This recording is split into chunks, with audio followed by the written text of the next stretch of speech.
और चलिए बात करते हैं आज जो चुनावी सरगर्मियां जम्मू कश्मीर में देखने को मिली। आपका बहुत बहुत स्वागत है द प्राइम टाइम शो में।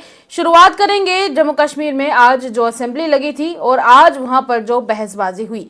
देखिए, सबसे पहले वहां पर यह देखने को मिला कि भारतीय जनता पार्टी ने इल्जाम लगाया उमर अब्दुल्ला के ऊपर और दूसरी तरफ डिप्टी सीएम सुरिंदर चौधरी के ऊपर इल्जाम था करप्शन करने का।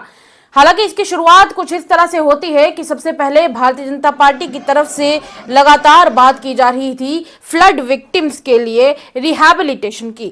आप लोगों को अच्छे से जानकारी है इस बारे में कि जम्मू कश्मीर में खास तौर के जुलाई और अगस्त के ये 2 महीने ऐसे थे जब यहां पर जमकर बारिश हुई और ऐसे में कई सारे इलाकों में ये देखने को मिला कि बारिश की वजह से लोगों के घर भी तबाह हो गए, रोड्स खराब हो गई और कई जगह पर रोड्स तो बची ही नहीं। और ऐसे में भारतीय जनता पार्टी के एमएलए का यह कहना था कि फ्लड विक्टिम्स को रिहैबिलिटेट किया जाना चाहिए और उनके लिए कॉम्पेंसेशन भी प्रोवाइड किया जाना चाहिए, जिसके बारे में बातचीत कर रहे थे आरएस पठानिया और उनके साथ उनके 2 और साथी एमएलए मौजूद थे। इसमें सुरिंदर कुमार जी और साथ में उनके साथ थे सुनील भारद्वाज। ये तीनों जब बात करते करते आगे बढ़े तो ये वेल की तरफ चल पड़े, जिसके बाद इन्हें मार्शल आउट कर दिया गया। तस्वीरों में आप देख सकते हैं कि किस प्रकार इन्हें यहां से मार्शल आउट किया गया और फिर जब उन्हें वहां से तीनों को मार्शल आउट करके बाहर निकाला गया तब उसके ठीक बाद वहां पर नाराज होकर भारतीय जनता पार्टी के बाकी के जितने एमएलए थे वो सब भी प्रदर्शन पर उतर आए और उन्होंने भी वहां से बाहर जाने का निर्णय किया। ऐसे में वहां पर काफी ज्यादा लड़ाई जैसा माहौल बन गया था, नारेबाजी हो रही थी हर तरफ और बार बार भारतीय जनता पार्टी के तमाम एमएलए के द्वारा नेशनल कॉन्फ्रेंस की सरकार के ऊपर करप्शन यानी भ्रष्टाचार के आरोप लगते गए, जिसके बाद फिर आरएस पठानिया ने बाहर आकर क्या कुछ कहा, आइए वो भी आपको सुना देते हैं। उठाना चाहते थे इसमें, आपने ठीक कहा, और स्पीकर महोदय डिसाइड नहीं कर पाए, ना ही सरकार ने विरोध किया, सरकार रिस्पॉन्ड कर पाई। हमने इसके विरोध में वेल में हम लोगों ने, मेरी और मेरे 2 साथियों ने, सुरिंदर जी और माननीय सुनील जी, हम दोनों ने वेल में जाके सरकार का विरोध किया। लेकिन सरकार फिर, मैंने कहा जोरा जबरी वाली सरकार, मनी और मसल पावर वाली सरकार, ये दाड़े के साथ, गुंडागर्दी के साथ डेमोक्रेसी का गला घोटना चाहती है। हम आवाज उठाना चाहते हैं। हमारे लोगों के पास बिजली नहीं है, पानी नहीं है, हमारी सड़कें बंद है, हमारे रूट सस्पेंडेड है। अरे भाई, स्टेट हाईवे सांबा मानसर आज 1 हफ्ता हो गया आप लोगों ने कवर किया। सांबा से लेके मानसर तक ये ट्रैफिक आज तकरीबन 3 महीने हो गए, आज तक कोई एक्शन नहीं है उस पर। तो बात ना एक्शन करेंगे ना बात करेंगे, हम सिरे से विरोध करेंगे ऐसी सरकार का और विधानसभा से लेके पंचायत तक, गली कूचों मोहल्लों तक इस सरकार को एक्सपोज करेंगे। ये बताइए, आप क्या ज्वाइन करेंगे दोबारा? देखें, असेंबली में लोगों का हमने क्वेश्चन और को सिंबॉलिक तरीके पे इसका बाइकआउट किया है। क्वेश्चन और ओवर है और अब कोई इंपॉर्टेंट बिल्स ले जाने हैं, यहाँ हमने अपना विरोध जताया है और हम आपके भी धन्यवादी हैं, आपके थैंकफुल हैं कि आपने हमारी आवाज को। बात यहीं पर खत्म नहीं हो जाती है। इसके बाद leader of opposition Sunil Sharma से भी इस बारे में बातचीत की गई, जिन्होंने बाद में आरएस पठानिया और बाकी दोनों बीजेपी के एमएलए का सपोर्ट करते हुए बाकी के तमाम एमएलए के साथ मिलकर वॉकआउट किया। सामने एक बहुत बड़ा गैर जिम्मेदाराना स्टेप उठाया। इस फ्लोर को, जो जिसे हम फ्लोर ऑफ द हाउस कहते हैं, इसकी गरिमा को भंग किया। ऐसे प्लेटफॉर्म का यूज करके उन्होंने इलेक्शन कमीशन ऑफ इंडिया की गाइडलाइंस को वायलेट करके कोड ऑफ कंडक्ट में बडगाम के ओमपुरा में लॉ स्कूल की क्लासेस को ओपन करने के लिए एश्योरेंस दिया, जिसके लिए हमने कंप्लेंट भी दायर की है इलेक्शन कमीशन ऑफ इंडिया के लिए। और जिस प्रकार से आज बहुत बड़े अखबारों ने, विशेषकर एक्सेलसियर ने फ्रंट पे स्टोरी लगाई है भ्रष्टाचार की, करप्शन की, ये कहीं न कहीं ये सुई सीएम साहब तक जाती है। क्या लेन देन में सीएम साहब भी इन्वॉल्व है कि सिर्फ ऑफिसर और मंत्री है? इसकी इंक्वायरी होनी चाहिए और मॉरल ग्राउंड्स पे उन पे इल्जाम लगा है। 1 साल के अंदर जहां पे आपने बोला था मैं राशन दूंगा, सिलेंडर दूंगा, बिजली दूंगा, एम्प्लॉयमेंट दूंगा, वहां पे आपने सिर्फ करोड़ों के स्कीम्स दिए हैं। इसलिए आपने मॉरल ग्राउंड्स पे, नैतिकता के आधार पे सीएम साहब को। देखिए, ये तो थे भारतीय जनता पार्टी के इल्जाम और भारतीय जनता पार्टी का वार, पर इसके बाद पलटवार किया डिप्टी सीएम सुरिंदर चौधरी ने। पलटवार करते हुए डिप्टी सीएम सुरेंद्र चौधरी ने कहा कि जो लोग खुद चोर हों वो क्या दूसरों को चोर बोल रहे हैं। इस तरह की बात की गई डिप्टी सीएम सुरेंद्र चौधरी के द्वारा। और बात यहीं तक नहीं रुकी, उनका तो ये भी कहना था कि किश्तवाड़ के तमाम प्रोजेक्ट्स के बारे में एक बार जरा एलओपी सुनील शर्मा भी जरूर क्लैरिफिकेशन दें। और इसी के साथ उन्होंने कहा कि और भी कई सारी बीजेपी को अगले इलेक्शन में। अब दूसरी बात रही जिस पे सुबह इन्होंने ड्रामा किया कि सरकार जो है, जो फ्लड आया उस फ्लड पे बात नहीं कर रही। लेकिन आप सब जानते हैं आज कम से कम 4 सवाल लगे हुए थे उसी फ्लड के ऊपर। इवन के जो एलओपी है बीजेपी का सुनील शर्मा साहब का चौथे नंबर पे सवाल था कि वहां चिशोटी में जो फ्लड आया वहां कितने घर टूटे, वहां कितने लोग मरे, कितने लोगों को वहां पे मुआवजा मिला, कितनों को नहीं मिला, ये सवाल था। अगर ये सच्चे थे सुनील शर्मा साहब, एलओपी साहब, तो वो सवाल तो आपका था ना, तो आपने वेट क्यों नहीं किया? क्यों नहीं सवाल? ये बातें जो आप बाहर में तमाशा करके मीडिया के सामने रख रहे हो, ये वहां कह सकते थे ना हाउस में, ये सिर्फ तमाशा था। और जहां तक उमर साहब की बात है, ये जो चिशोती में जो वहां पार्डर में जो वहां लोग मारे गए माता मचेल के चरणों में, वो कैसे मारे गए? ये एलओपी साहब की कॉन्स्टिट्यूएंसी है।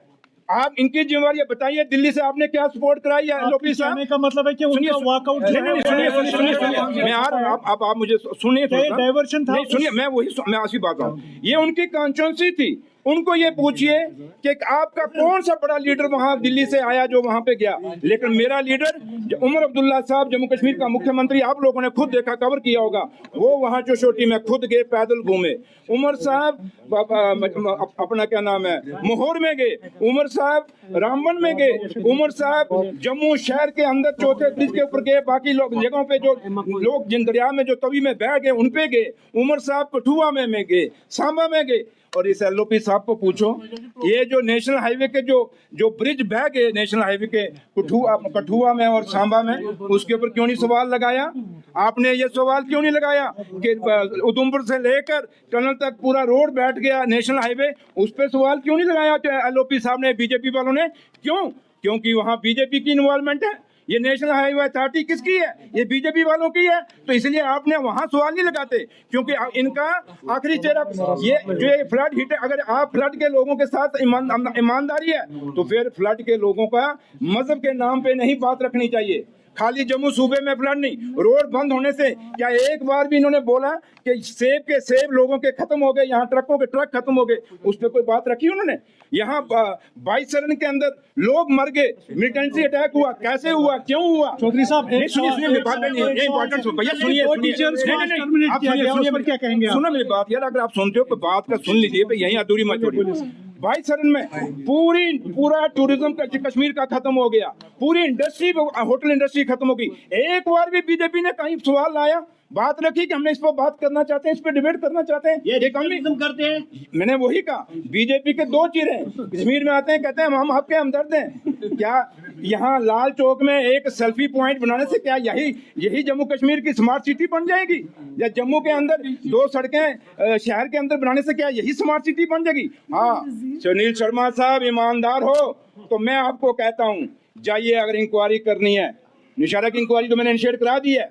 आप जो 28,000 करोड़ का इंडस्ट्री का पैकेज आया था, इसकी सीबीआई इंक्वायरी करा दो। आप उसकी जो स्मार्ट सिटी हैं, इसकी सीबीआई इंक्वायरी करा दें।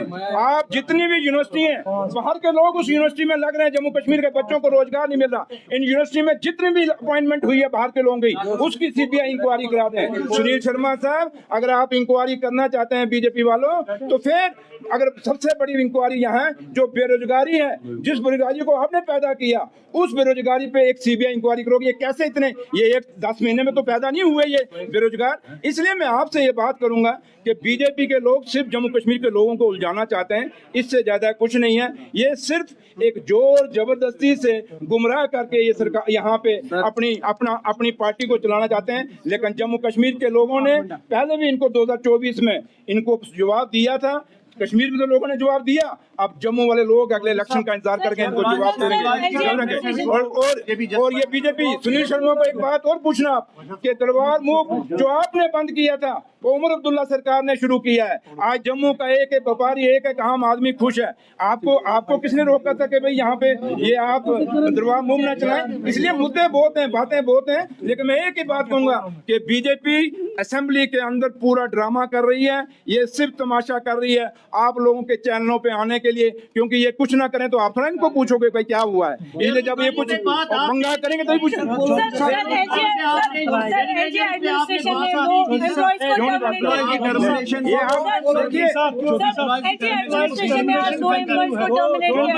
मैंने कहा अगर आप बीजेपी की जस्टिफिकेशन जाते हैं तो वो कहते हैं स्टेट टूटा, यूटी बना, ये भी जस्टिफाइड है।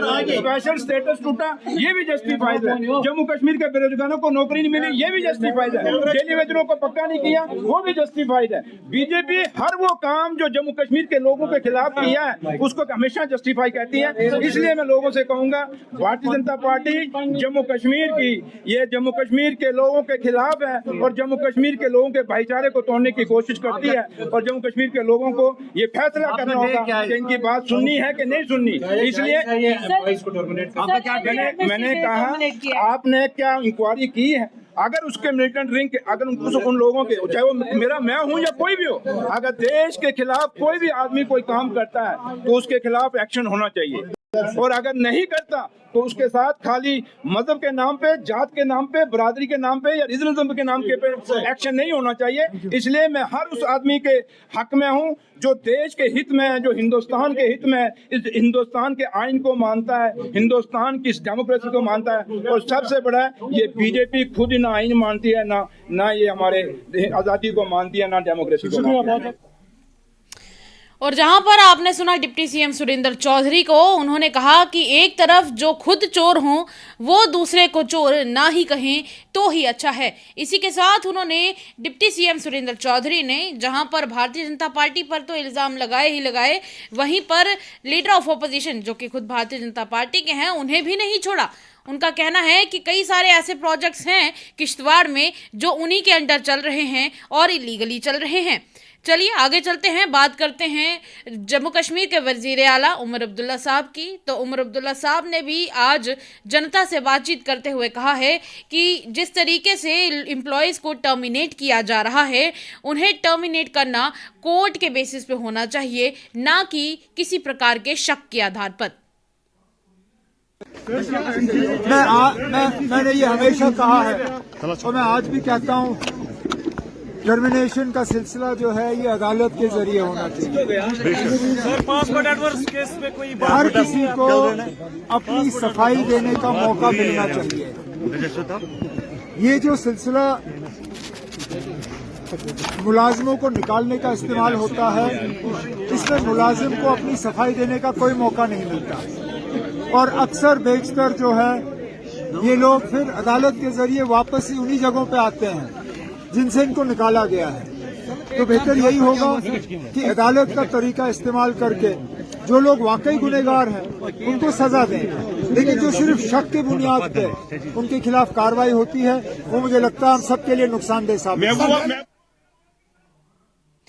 जम्मू कश्मीर के सीएम उमर अब्दुल्ला को तो आपने सुना ही कि जिस प्रकार से उन्होंने अपना बयान दिया है, पर वहीं बात करें आज सदन में हुए हंगामे की, तो जहां पर एक तरफ डिप्टी सीएम सुरेंद्र चौधरी ने ये कहा कि कहीं ना कहीं ये एक ड्रामा क्रिएट किया गया था, उसी तरह का बयान गुलाम अहमद मीर ने भी दिया। उनका भी यही कहना था कि ये सब कुछ भारतीय जनता पार्टी के द्वारा प्री प्लान्ड था, ताकि भारतीय जनता पार्टी अपने खुद के किए हुए जितने भी फेलियर्स हैं उन्हें कवर अप कर सके।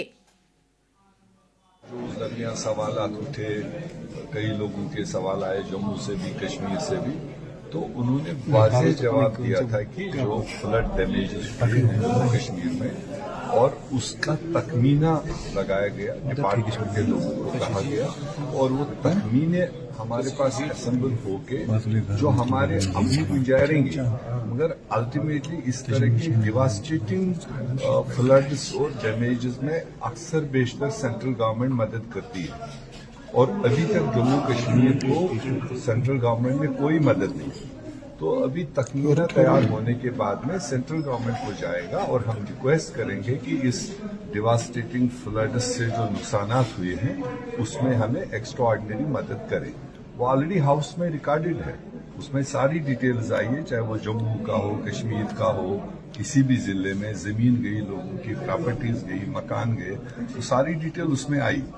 उस वक्त तो बीजेपी वालों ने कुछ भी नहीं कहा, उस वक्त उनको उठाना चाहिए था अगर कोई शक शुबा था। दूसरी बात, आप वो जो कह रहे हैं कि हमने बिल लाई, रेजोल्यूशन लाया था, आप देख रहे हैं हाउस में जब एक एक रेजोल्यूशन को जिसको 15 मिनट में निपटना चाहिए उसको 1.5 घंटा खींच रहे हैं, तो उसकी वजह से बाकी रेजोल्यूशन और बाकी सवालात भी रह जाते हैं। मैंने उस दिन स्पीकर साहब को यही गुजारिश की थी, इसको टाइम बाउंड करो, रेजोल्यूशन हो, किसी का क्वेश्चन हो, हर क्वेश्चन पर पहले उस एमएलए का हक बनता है कि 2 सप्लीमेंट्री उठाए, मिनिस्टर जवाब दे, उसके बाद अगर बहुत ज्यादा इम्पोर्टेंस का वो सवाल है तो और 2 सप्लीमेंट उसमें आते हैं। यहाँ हमारी असेंबली में क्या है कि कोई भी सवाल होता है तो ऑल 90 एमएलए खड़े होते हैं, तो ऐसे में सवाल कम लग जाते हैं और डिबेट ज्यादा हो जाते हैं। तो मेरे ख्याल से already on the floor of house chief minister साहब ने सारे रियासत के फ्लड के डैमेज की डिटेल फुली तरह ये किया है।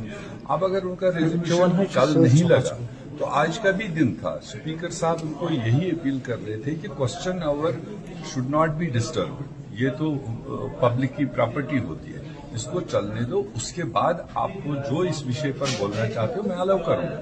मगर वो नियत बना के ही आए थे कि हमने हंगामा करना है, क्योंकि उसमें वो अपनी नाकामी को कवर कर रहे थे।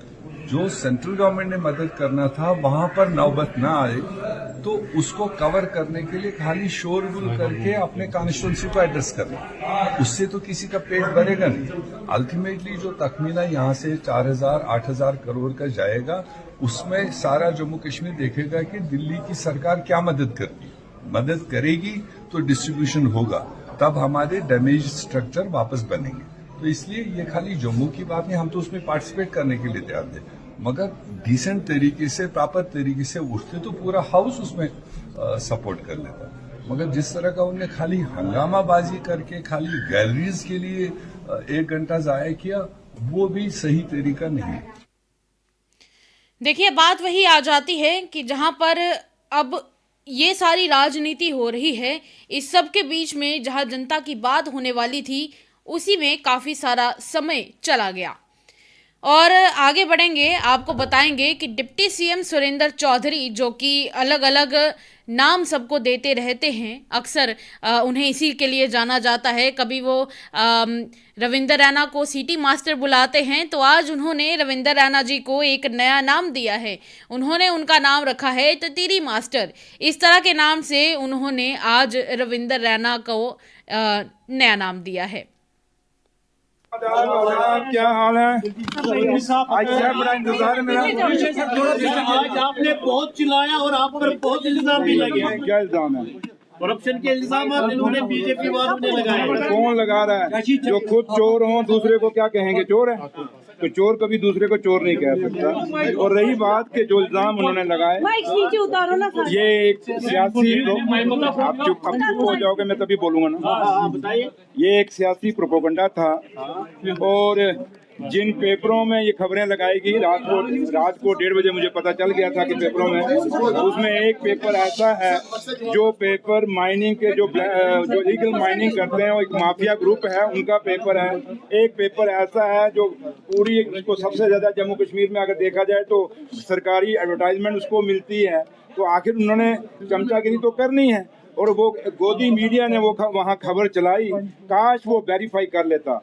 जाए निशारा, और मैं आप लोगों को दावत दूंगा, आप में से अगर कोई जाना चाहता है निशारा चले जाइए, एक एक टेंडर की वेरिफिकेशन करिए, एक एक सड़क की वेरिफिकेशन करिए, और अगर कहीं किसी ऑफिसर ने गलती की है मुझे बता दीजिए, मैं उस ऑफिसर को नहीं बख्शूंगा। क्योंकि जब मैं असेंबली के अंदर खुद कहता हूँ कि भाई हम करप्शन के साथ खिलाफ हैं, हम क्वालिटी के खिलाफ हैं, जब हम खुद कहते हैं कि टेंडरों में धांधली नहीं होने देंगे, क्योंकि पिछले 11 साल में कितने सिंगल टेंडर अलॉट हुए हैं। अगर आपको चाहिए तो अगर मैं आपको वो रिकॉर्ड भी पूरा दूंगा मैं, क्योंकि मैंने एक दिन पहले भी कहा था कि मैं बीजेपी के वो 11 साल जो पीछे बीजेपी और पीडीपी ने जो किया है मैं उसमें नहीं जाना चाहता। और बीजेपी ने जो 11 साल तबाही की जम्मू कश्मीर के लोगों की, और इस ठेकेदारी में सिस्टम में आज बड़े बड़े ठेकेदार किसके हैं? ये बीजेपी के अपने लोग ठेकेदार हैं। जो आम जम्मू कश्मीर का गरीब ठेकेदार होता था, पिछले 11 सालों में उन लोगों को काम कहीं नहीं मिला।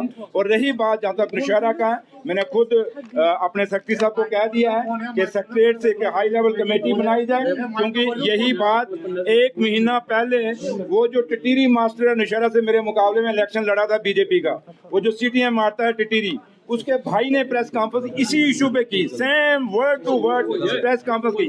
1 महीना पहले जब प्रेस कॉन्फ्रेंस की तो इन्होंने सोचा कुछ बात नहीं बनी, अब असेंबली में हंगामा खड़ा करना था क्योंकि मुद्दा इनके पास नहीं था। तो इन्होंने उस मुद्दे को, एक ऐसे मुद्दे को उछालने की कोशिश की जो मुद्दा ही नहीं है। लेकिन हाँ, एक चीज मैं आप लोगों के माध्यम से, नौशहरा के लोग मेरे सुन रहे होंगे, आप लोगों को सुनेंगे, मैं उनको ये चीज बताना चाहता हूँ कि देख लीजिए, जिस टिटीरी ने नौशहरा से बीजेपी के नाम 27,000 वोट लिया, वो बीजेपी आज नौशहरा में नहीं चाहती कि काम हो। वो नौशहरा के लोगों के काम रोक रही है और जो उन कामों को रोकने की पूरी कोशिश कर रही है। लेकिन सुरेंद्र चौधरी, क्योंकि लोगों का चुना हुआ नुमाइंदा नौशहरा से है, मैं अपने लोगों के लिए जान दे दूंगा, लेकिन काम कभी नहीं रुकने दूंगा और ईमानदारी से काम करूंगा। और मैं आपको दावत देता हूं, आप कोई भी पत्रकार कभी भी आप नौशहरा आ जाएं, अगर आपको गाड़ियां चाहिए मैं गाड़ियां दूं, जाइए नौशहरा जाके आप वहां पे फैक्ट्स देखिए। हाँ, अब बात इन्होंने शुरू की, अब खत्म मैं करूंगा। मैं किश्तवाड़ में जितने भी प्रोजेक्ट हैं, उन प्रोजेक्टों में किसके बंदे लगते हैं, जाके किश्तवाड़ में आम लोगों को पूछिए। वहां उस किश्तवाड़ में जितनी भी सप्लाई हो रही है उन प्रोजेक्टों में, वो किश्तवाड़ का कौन सा लीडर कर रहा है? कौन से लीडर की वहाँ गाड़ियां चल रही हैं? कौन से लीडर के चल रहे हैं? लेकिन ये आप हैं, ये आपका काम है। मैं आपको इशारा दे रहा हूँ, पत्रकारों, सुनिए, पत्रकारों को इशारा देना मेरा फर्ज है, खोज करना आपका काम है। इसलिए मैं आपसे यही कहूँगा, सुनिए ना, मैंने अपनी खोज कह दी, जाइए नौशहरा, मैंने दावत दे दी आपको नौशहरा में, आप जाइए खोज करिए। और दूसरी आपको देता हूँ कि किश्तवाड़ में भी चले जाइए, आम लोगों को पूछिए कि जब तक बीजेपी का एक जो बड़ा लीडर है, जब तक वो पर्ची ना दे, उन प्रोजेक्टों पे अंदर गरीब आदमी नहीं लग सकता। वही लगेगा जिसकी सिफारिश होगी। फिर आम और गरीब जिसकी बात ये बीजेपी करती है, वो कहाँ जाएगा? ये दो चेहरे नहीं चलेंगे, हाथी के दांत, खाने के कुछ और दिखाने के कुछ और। ये लॉलीपॉप जो हाथ में लेके घूम रहे हैं, ये इन्हीं के मुंह में वापस हम देंगे। ये वक्त आने वाला है, जम्मू कश्मीर के लोग इनको कभी नहीं बख्शेंगे। इसलिए मैं लास्ट में आपको एक चीज और कह दूं, एक चीज मैं वही एक चीज कह दूं, ये तो हुआ नौशहरा का, और इसलिए अब नौशहरा। तो आपने सुना कि किस प्रकार डिप्टी सीएम सुरेंद्र चौधरी ने एक नया नाम रविंदर रैना को फिर से दिया है, टिटीरी मास्टर का। और इसी के साथ उनका ये भी कहना था कि कहीं ना कहीं भारतीय जनता पार्टी ने इस सब को पहले से ही प्लान करके रखा था। उनका कहना था कि जहां पर एलओपी सुनील शर्मा का बाद में एक बार फिर से उनसे क्वेश्चन किया जाना चाहिए था, तब वो ये बात बाद में भी तो रख सकते थे। क्या ज़रूरी था कि उसी वक्त सभी एमएलए भारतीय जनता पार्टी के एक साथ एक ही बात बोले? कहीं ना कहीं ये सारा कुछ प्लान्ड है। इस तरह का बयान डिप्टी सीएम सुरेंद्र चौधरी ने दिया। और आपने आज देखा कि किस प्रकार एक बार फिर से असेंबली में जो रुकस क्रिएट हुआ, उस रुकस की वजह से काफ़ी ज़्यादा टाइम इसी सब में चला गया। जनता की बात जो इसमें होने वाली थी वो हो नहीं पाई। रही बात डेली वेजरों की, तो आपको ये बता दें कि डेली वेजर्स के लिए भी एक बड़ी खबर रहने वाली है। आज के दिन जल शक्ति मिनिस्टर जावेद राणा ने एक बड़ा ऐलान किया है। उनका कहना है कि अभी जो पीएचई के तमाम डेली वेजर्स की रेगुलराइजेशन का मामला है, उसे जल्द ही सेट किया जाएगा और अभी भी फिलहाल वो काम चल रहा है। आपको क्या लगता है? आप राय हमारे कमेंट सेक्शन में ज़रूर व्यक्त कर सकते हैं। फिलहाल के लिए प्राइम टाइम शो में इतना ही। तब तक के लिए प्राइम टाइम शो देखते रहिए और अगले एपिसोड में आपसे ज़रूर मुलाकात होगी।